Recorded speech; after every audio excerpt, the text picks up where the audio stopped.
Hello, hello. Happy New Year. Feliz año from the north. We are back and it's 2022. Edu, what's up? What up, Herman? It's 2022. I can't believe we're going into our second year of COVID already. It feels like it's never going to end. This has been depressing this time around. I think you said on Twitter, like, at least before we had the hope of the vaccine, but now it's what do we look forward to now? There's nothing to look forward now. So my only advice to all of you is get the booster shot and sit tight. We're two boosted bitches here. Don't be thinking that because we don't like socialism, we're anti-vaxxers. We're boosted, supported, etc. Well, it doesn't have to do with socialism. Getting a vaccine, just get a vaccine. It's science. Yeah, you know how they do. You know how they do. You know how they roll. What was your combo? What? What was your combo? I got Pfizer, Moderna, Pfizer. Oh, I didn't know you could mix them. I only do Pfizer. I'm fancy. Only Pfizer. Okay, so we can clearly say who's the bourgeois. I think we always could. Oh my god, okay. So that's the note we're starting on the show this year. All right. We are more confident than ever in 2022. I gotta say, though, I almost didn't want to say this out loud. Today is the 10th. Mm-hmm. So 10 days of 2022. And there's been like a lot of deaths of people who like were sort of universally loved. Like Betty White died on the 31st. Just before her 100th birthday. I know. It was like 2021 had one last hit. Now Edu doesn't care. He says he didn't watch this in Venezuela, but the Full House dad died yesterday and I'm affected. And again, we're going through COVID and all of this. So 2022 so far. Not good. I don't want to say it. Not good. And it started on a weird note on the international scene, which is what we're going to talk about in this episode today. If you recall, on several of our last episodes and maybe in our Twitter and our social networks, we've been talking a lot about Russia and the imminent threat that they're posing to Ukraine and Europe as a whole. Just to catch you guys up, Russia mobilized a lot of, we're talking hundreds of thousands of troops to their border with Ukraine. They were already kind of letting the world know that they were going to do something. The international community is responding with some threats, but really not doing anything much about it. And the whole situation, the whole expectation is that probably somewhere in the near future, we were going to see a Russian mobilization into Ukraine. That was one of the first things that I thought could happen in the year. And the year did start with Russia being imperialist, but just in a way that no one kind of expected it.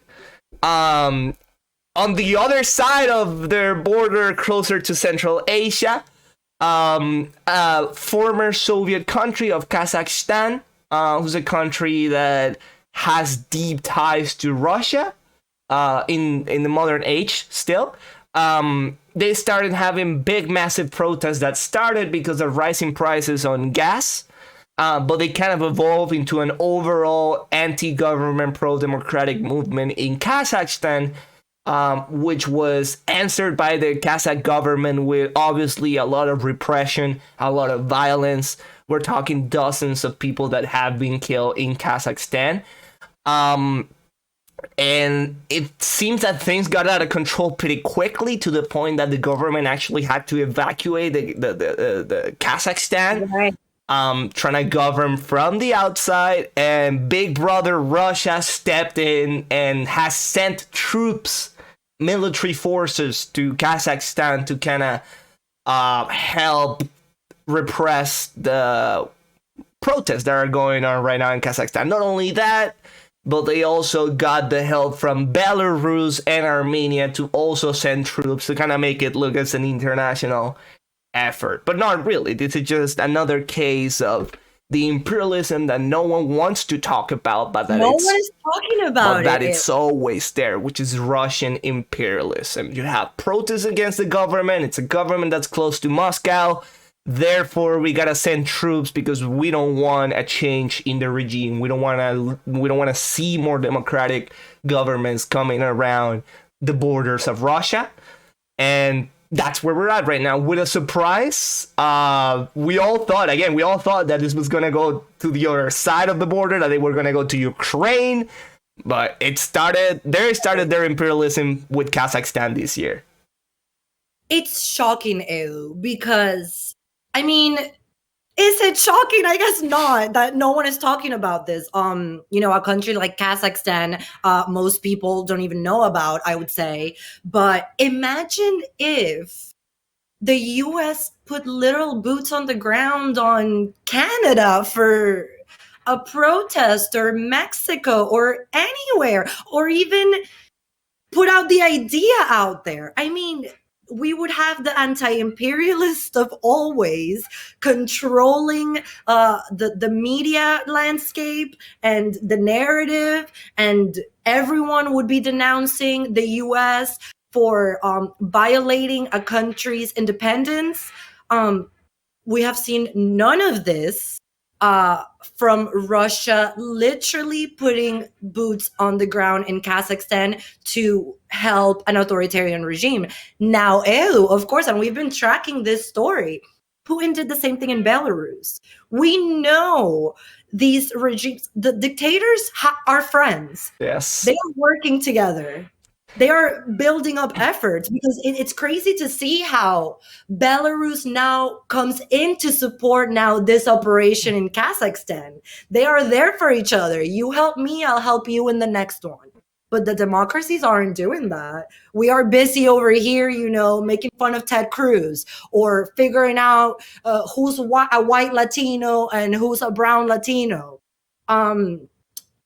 We have to talk about this, Edu. Actually, I forgot to mention it in our pre-production meeting. The January 6th anniversary here in the States. We've been a year, eh? It was a year. It was a terrible time in our democracy. Jesus. Yes.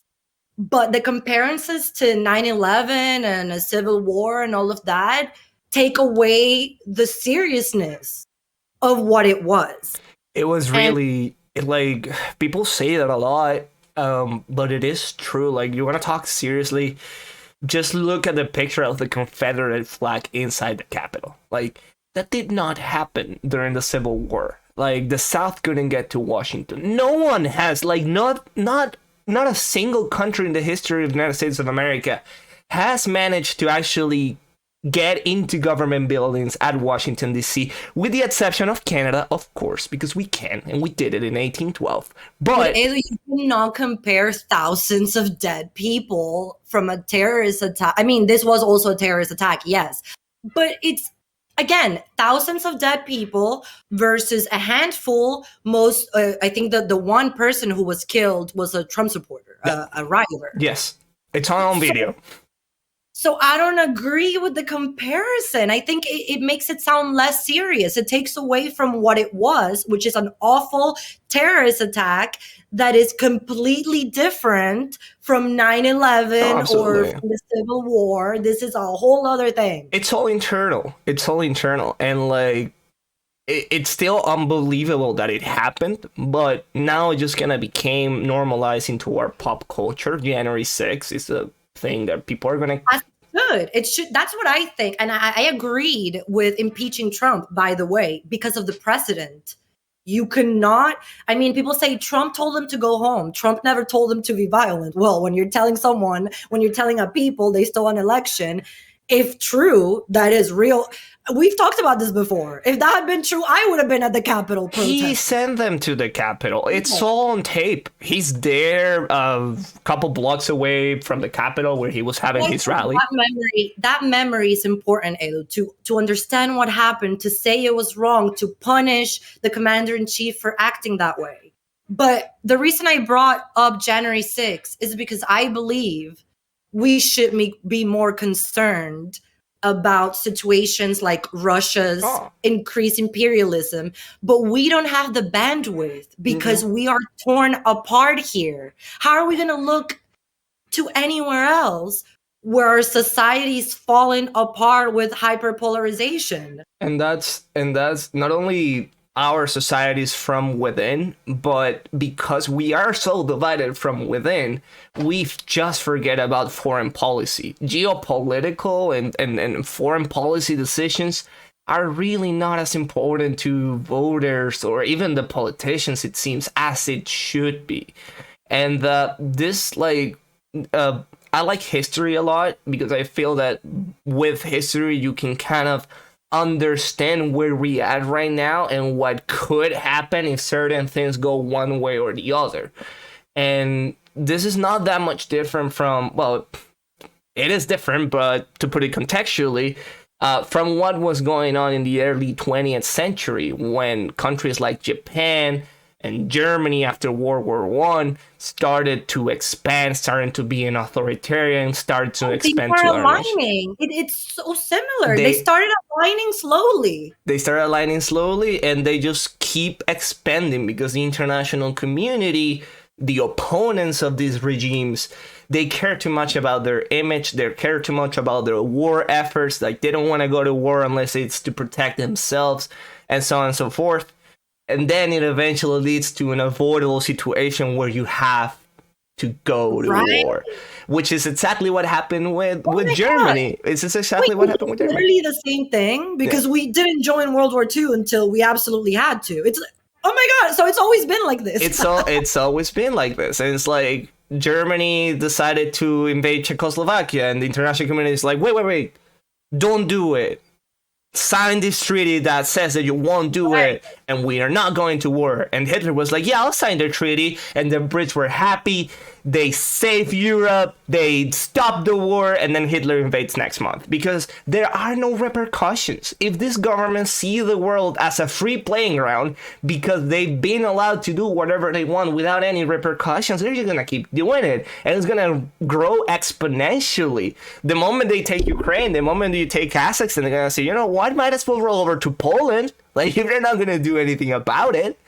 And that's what's scary. That's what scares me, because I'm seeing a lot of similarities to other points of history where ally, anti-democratic, hard, totalitarian or authoritarian regimes get together to expand their globe, to expand their sphere of influence, and the world's just letting it happen until it gets to a breaking point, and that's where you have the big wars when a lot of millions of people are dead. Something that could have been prevented with earlier action.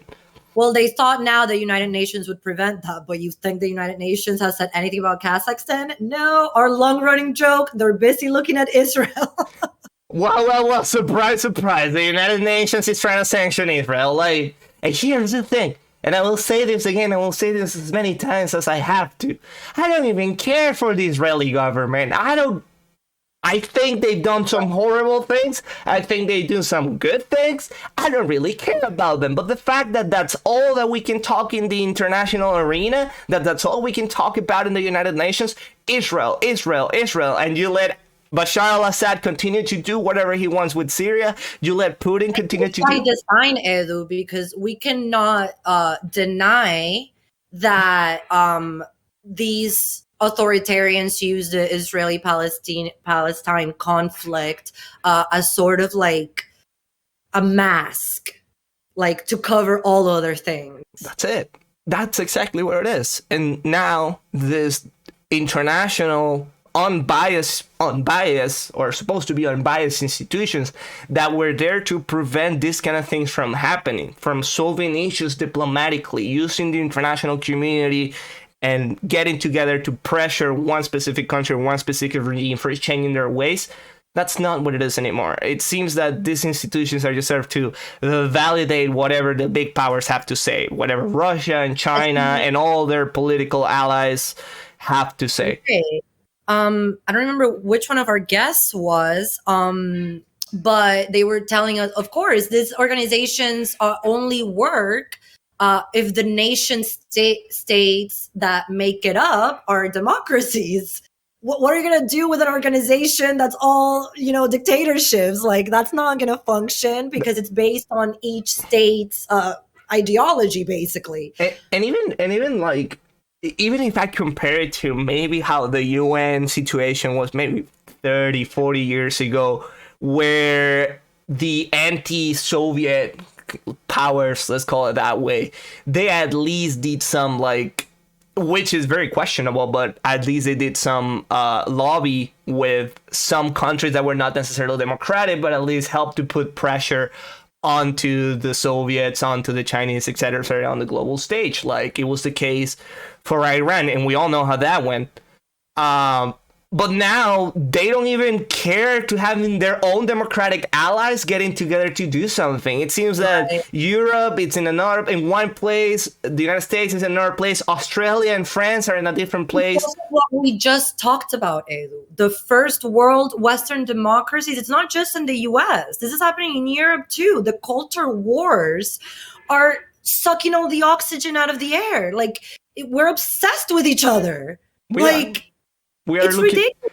We are so obsessed and focused on looking inward and, fighting amongst ourselves because you're a socialist, because you're a capitalist, because you're this skin color, because you are the other skin color, you're a bigot, you're not, whatever, that we're just forgetting about what's going on outside. And this is by design, Edu, because when you look at, the internet, and I don't know the people that know how to research this, but there's plenty of proof that Russia and China push the culture wars on Black Lives Matter, white supremacists against the wokes, the culture wars. Russia and China have millions of bots that just dedicate themselves to heating the culture wars in the first war. Even Venezuela has it. Venezuela has had hundreds, thousands of fake accounts taken out by Twitter because there are bots that are out there trying to further their propaganda, trying to further those discussions about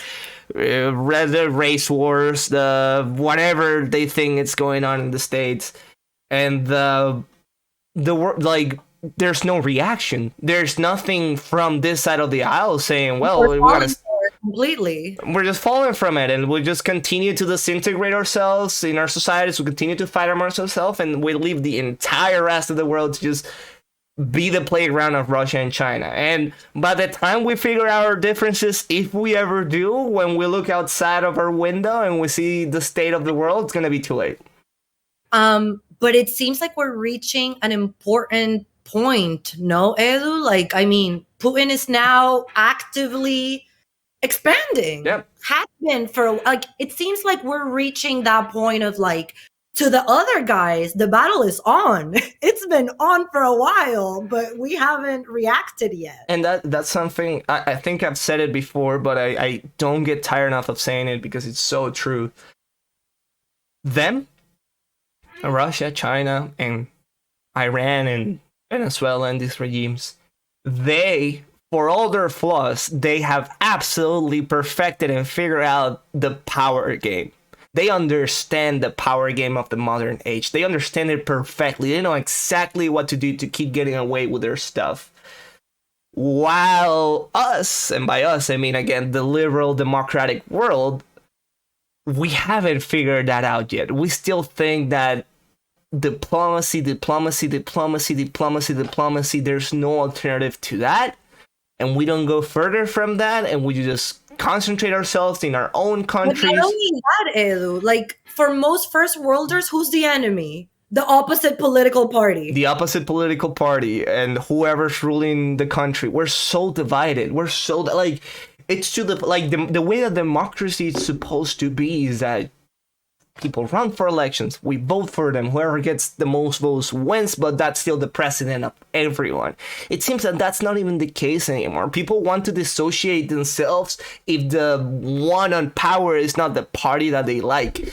And that's exactly what happened during 2020 and January of 2021 with the elections of the United States. There's absolutely no reason why Trump's wild claims and conspiracy theories should have actually divided the country more than it already was.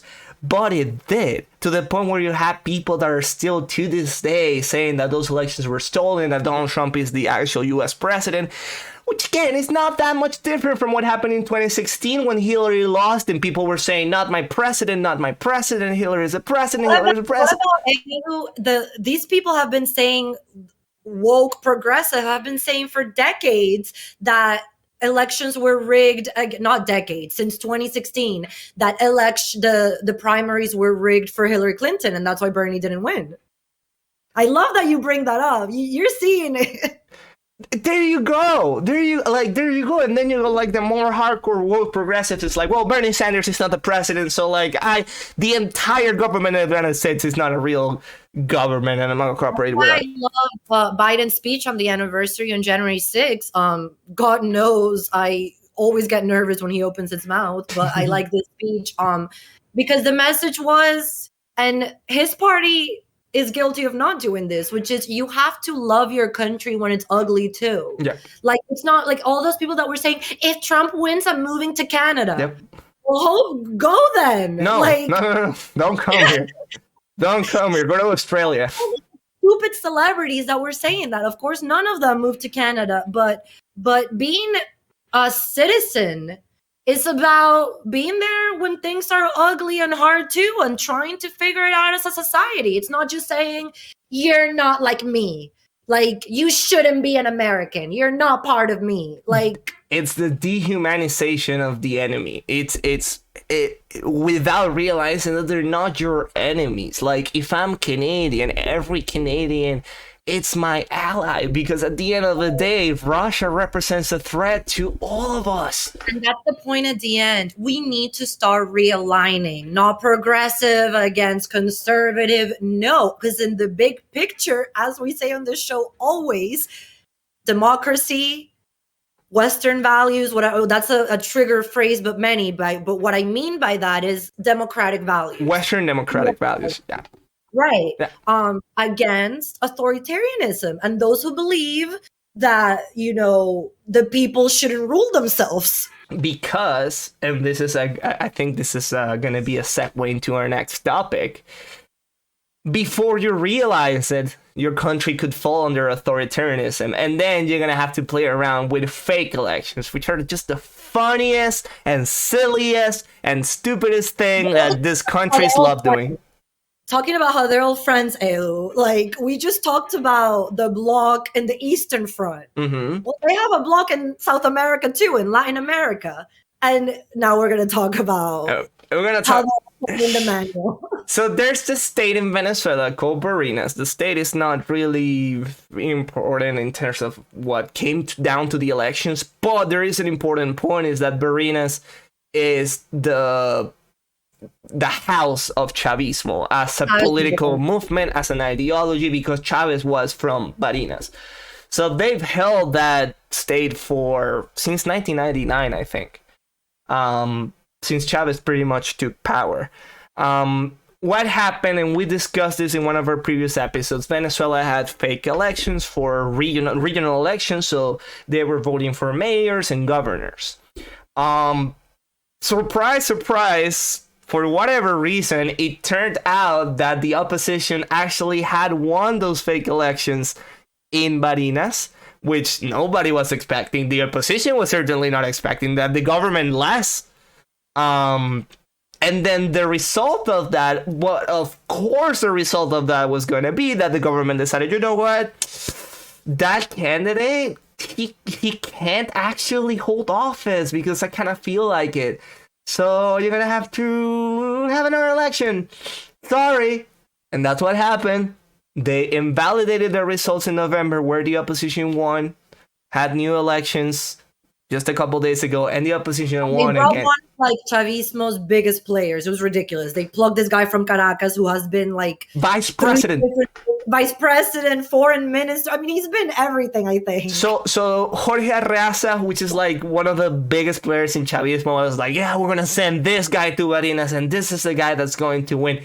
He lost, and he lost pretty badly. And consider that it's not the same to lose an election than losing an election on an authoritarian regime when you are the authoritarian person. Because that's not supposed to happen. People can still... This is just a big quick summary of why elections in Venezuela are not democratic and the government can still lose an election. The way that they hold the elections is that the election itself, the machine, the counting of the votes, most of the time is not rigged. A lot of times it is, and it has been on the past, and that's another topic. But most of it is not rigged. What is rigged is everything around it. So the media is completely censored, and they cannot say anything good about the opposition candidate or bad about the government candidate. So the only type of content that they can broadcast is propaganda for the regime. The regime would also have, remember, Venezuela, despite of their economic change, despite of the dollarization of the economy, it's still in its essence a socialist country. And there's many public employees from the government. Public employees that make, some of them make $4 a month, some of them make $10 a month. Most of them live on miserable conditions. And these people, to keep their jobs, they are forced to go to elections and vote for the candidate of the government. Not an exaggeration. It's as simple as you go vote for us or you're fired. And they check. And if they know that you didn't go, they text you. We talked about this in an episode of one young guy saying his mom got texted and he had to run to the polls. So it's like it's the government using everything around the election without necessarily having to rig the election itself. A huge one, which is more than just like firing someone for not voting for you. Actual political persecution. A lot of the poorest areas in Venezuela rely on government handouts, and they are managed by the neighborhood thugs, and the thugs know if you don't support Maduro, you don't get your food this week. As simple as that.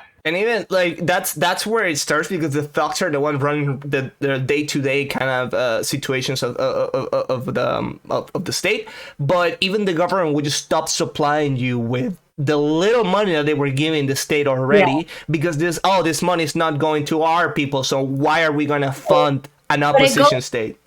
It's a wide range of consequences for not voting against the regime, because it goes from not getting your food this week to getting beaten up or killed. I mean, that's what the death squad FIS is for. Exactly. They come into your house and they have literally killed young kids who went to protest. But to put it contextually, and I think this has to have had an effect on this election, and the reason why, despite all the cheating, the government couldn't win the second election that they try to run, is because Barinas, it's the place in Venezuela where there's currently, or there has been, an active armed conflict for the last year or so, I would say, give or take, with paramilitary groups of the government, paramilitary groups of Colombia, other enemy paramilitary groups from Colombia, and the Venezuelan government. So Barinas has been a bloodbath. Families have been displaced, they have been tortured, they have been executed by all sides, including the Venezuelan government.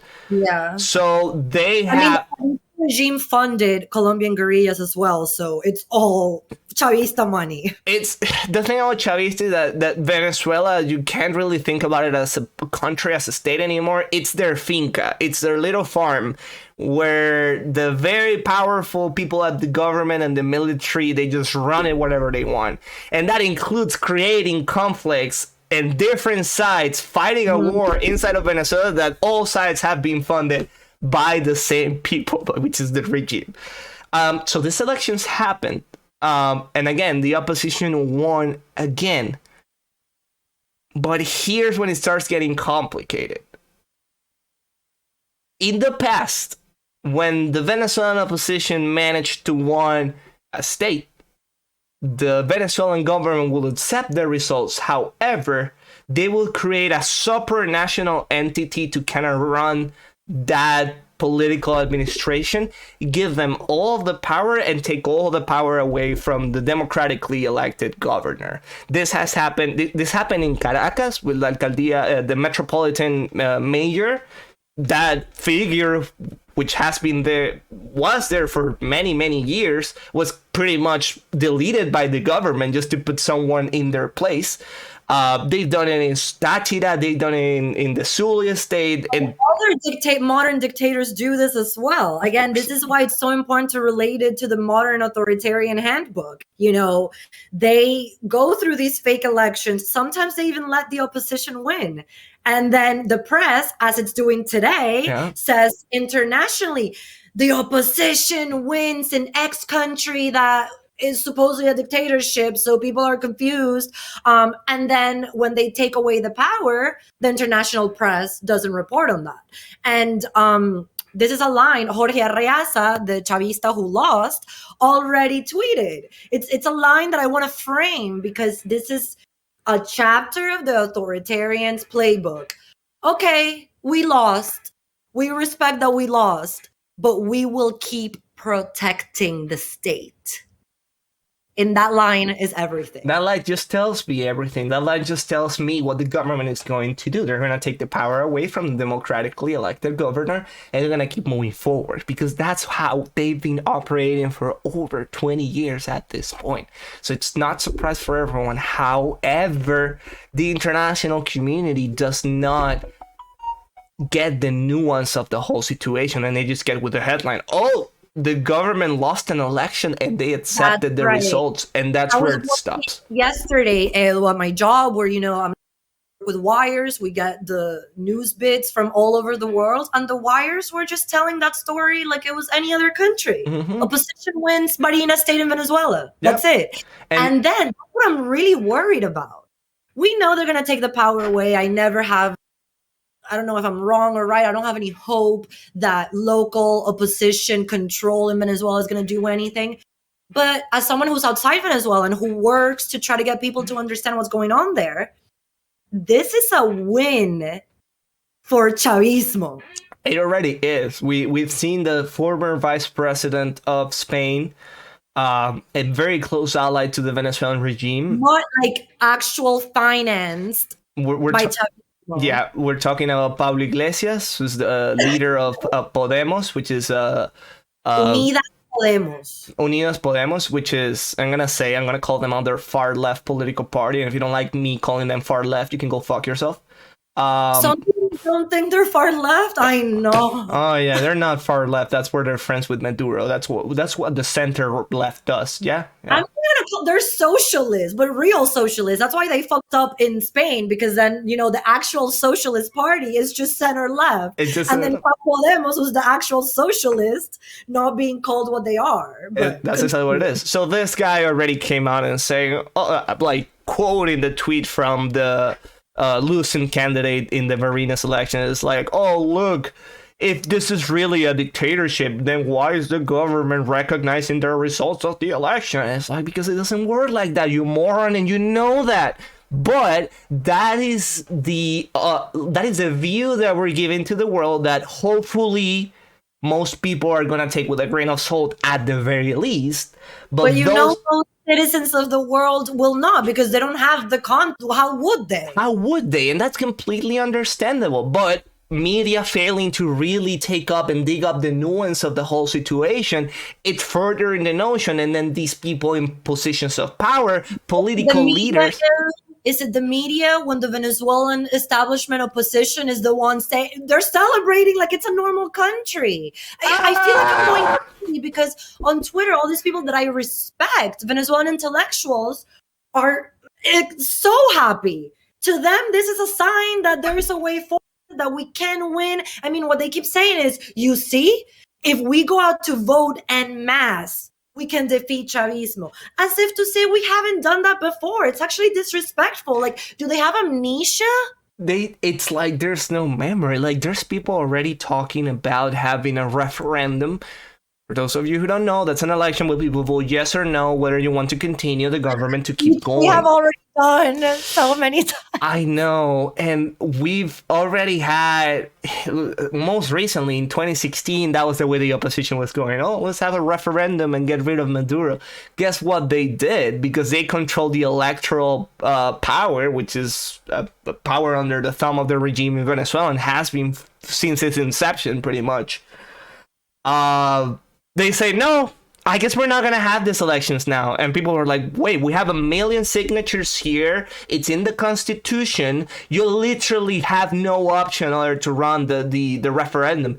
And the government was like, okay. Because that's the most crucial rule that these authoritarian regimes hold, which their oppositions don't understand, which is, if there is a 1% chance that they would lose power through democratic means, there will not be any type of process, whether, even if at that time, the time that Edu's referencing, all the things that we have just mentioned were already in place, in the sense that the elections would not be free or fair, not because of vote rigging, but because the state has all of the resources to campaign, because they go against their opponents, all the things we just mentioned. So it would already be an uphill battle.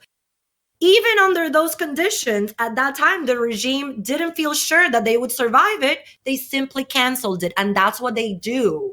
They will not risk their power that way. Why cannot we? I understand that it's sad to accept it, but it's reality. And that's where I was going to go with. I feel that, especially for a lot of political journalists that are still in Venezuela, the only notion that they feel comfortable talking about is about the opposition actually coming back and gaining some power, because the Venezuelan opposition, and I commend this at least 20 years ago when it made sense, they were very for the institutions. Let's do this the right way. Let's vote these people out, etc., etc. Very different. We're talking about there was still some democratic things left. Yeah, before Chavez started like cracking down on the institutions, right? And then Chavez started cracking down on the institutions, but the opposition just kept going back in circles. It's like, okay, we're going to have a referendum, regional elections, presidential elections.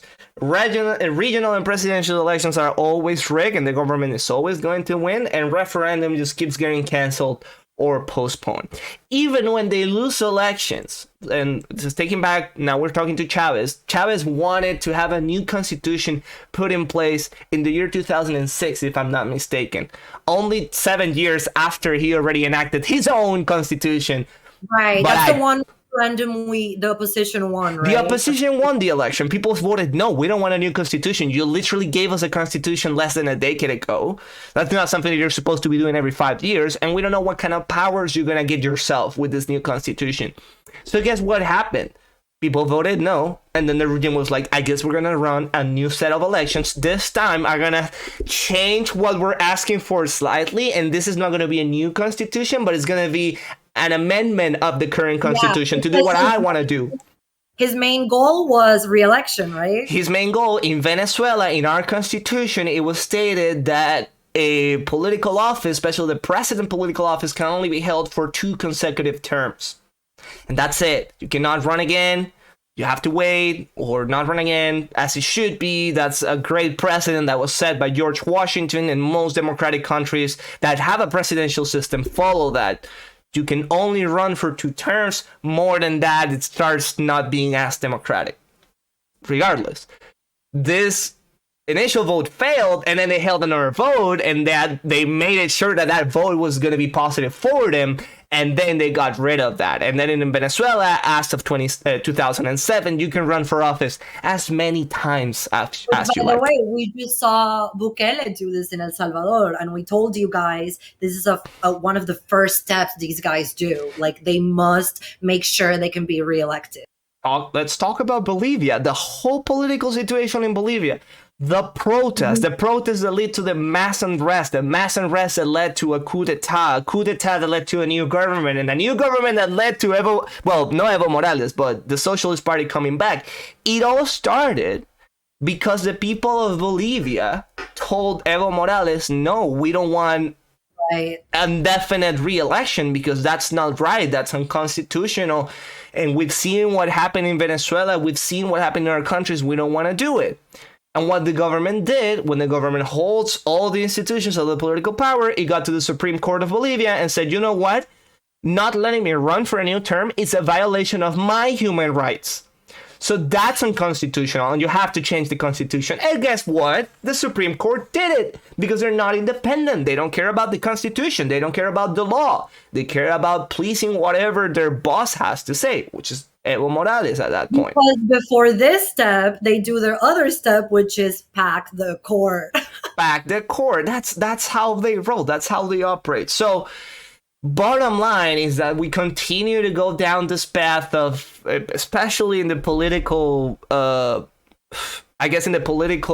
sphere in Venezuela, many people just keep going back, and many intellectuals, many journalists, they keep going back, just like, oh, these elections are good, we should keep pushing And for they're elections. mad at those of us who aren't celebrating. They're basically calling us party boopers. Let us enjoy. Let us, like, okay, What's there like, to celebrate? And you know, if you want, but I'm not gonna say what I think. I have to say what I think, and what I'm saying, what I'm thinking, it's not even a far-fetched radical opinion. It's just based on our recent history. Oh, no, they call it interventionist. Some guy replied to me like, "Oh, you go cry with the other old viejas interventionist."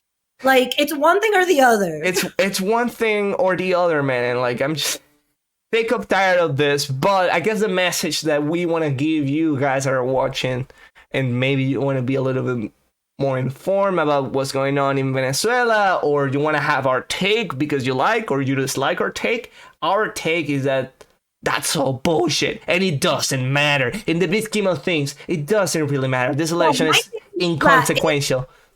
It's worse because it has consequences that internationally people are not going to see Venezuela as a brutal dictatorship that it is, because, oh gosh, they're so smart.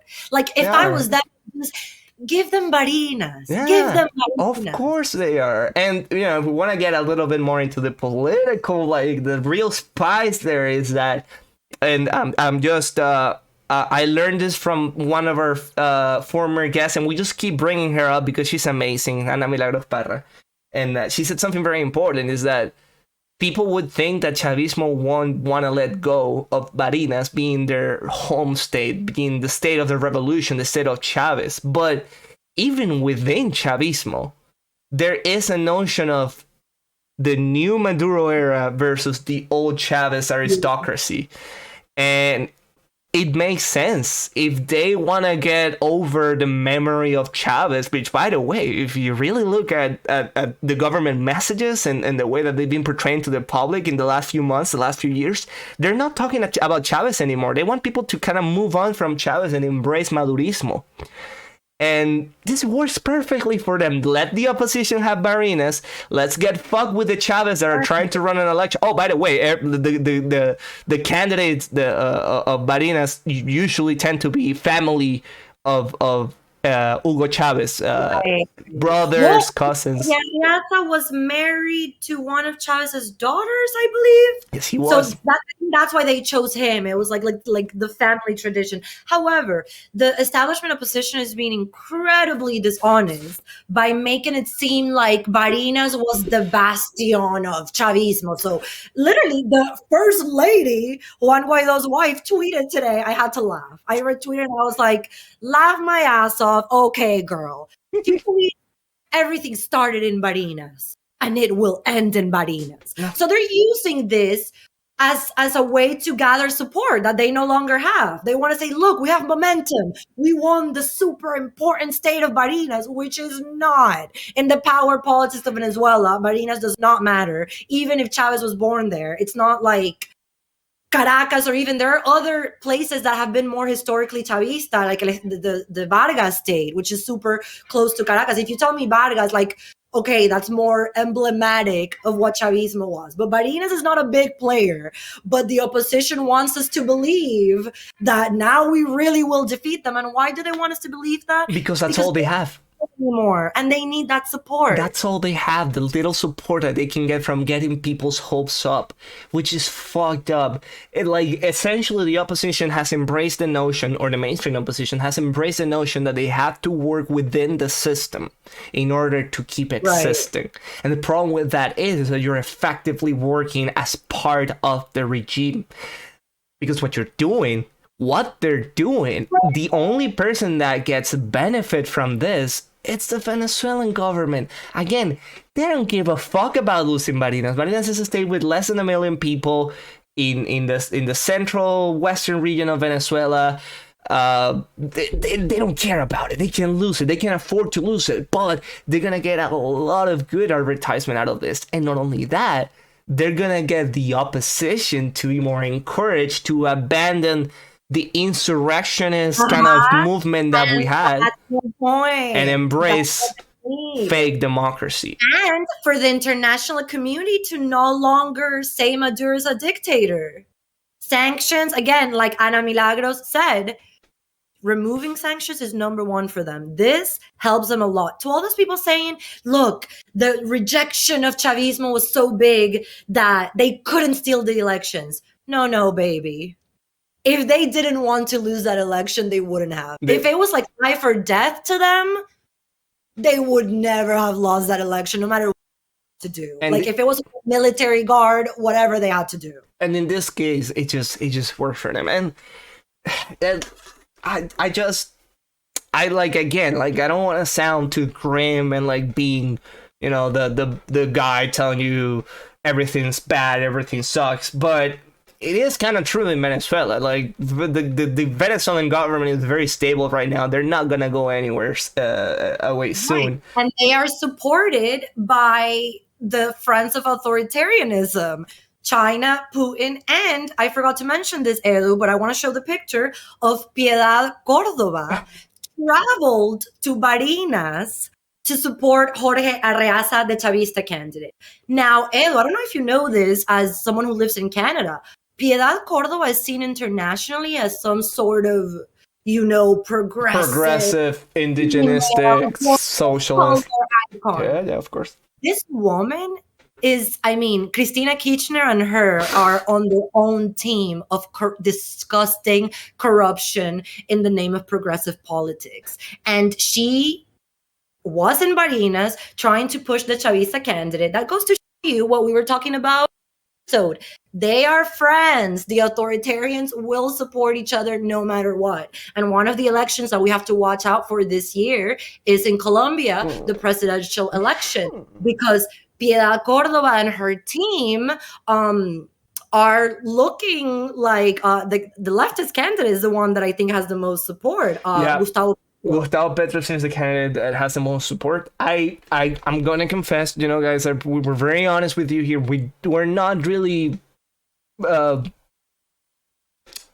knowledgeable, let's call it that way, about the ins and outs of the Colombian political system, but what we do understand is that according to recent polls and what's being seen on the streets, the candidate that has the most chance of winning next presidential election this year it's Gustavo Petro. And also internationally, we were talking about this in one of our episodes, that internationally they have sold the current president of Colombia as some sort of far-right extremist. That's how the international community sees him. So it seems, and here's the thing, like, without putting my hands on the fire for Duque, because I really don't care, it seems that the bar is extremely high for someone that it's not on the left to be considered a democratic president, and the bar on the other side of the aisle to be a leftist democratic president. It seems that the only thing you need to do is call yourself socialist and progressive, right, and people will buy into that. Like, and about the headlines, and this is something we're looking forward to this year. Are the international headlines going to describe Duque as far right and Petro as a progressive? Because you're gonna see my meltdown. They might. I mean, they might do it. It wouldn't be the first time doing it. Well, I mean, look at Chile. It was always far right versus the Democratic candidate. Like, so just tell me your bias at that point. Right. So that's how we're starting the year, you guys. We're so sorry. That better news. But we'll be here talking shit all year. We'll be watching what's going on. We'll see Piedad Córdoba doing her campaigning for all the authoritarians of the world, and we'll see Putin in Russia support them, and as he expands, and also Xi Jinping in China rooting them on too. Meanwhile, in the first world, we'll be here concerned about what skin color we have. And that was today's show.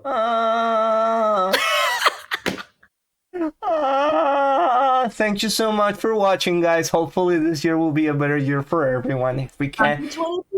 2022. Yeah, I guess we don't really think. If you want to be happy, then don't really think about the political situation. You think about your friends, your family, how to get through this horrible pandemic that I think we're all done with at this point. Get your booster shots if you can. Not for everyone else, just for yourself. Keep yourself protected. And yeah, until next episode. Hopefully we don't have new things going around in the world that are gonna make us be depressed for the next episode. Putin doesn't invade yet another country before next episode. Hopefully Ukraine is still Ukraine and Taiwan is still Taiwan by the next time we talk to you guys. But until then, take it easy and see you later. Bye.